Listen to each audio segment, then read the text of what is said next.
Vallahi var ya birazcık cep olsa şurada iyi. Aynen. Bizim burada şu an böyle o kadın.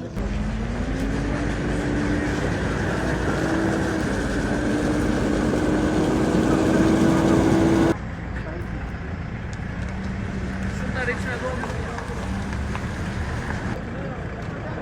Sen işaret ediyorsun. Ne bileyim. Sen işaret ediyorsun.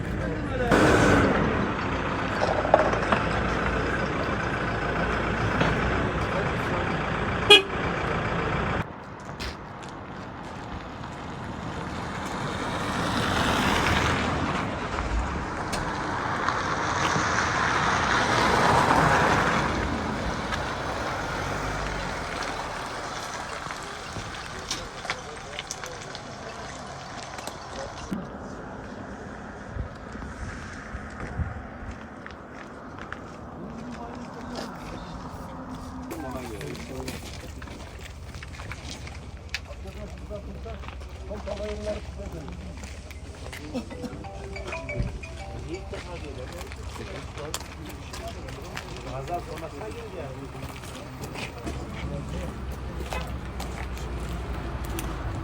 Biraz bu tarafa doğru.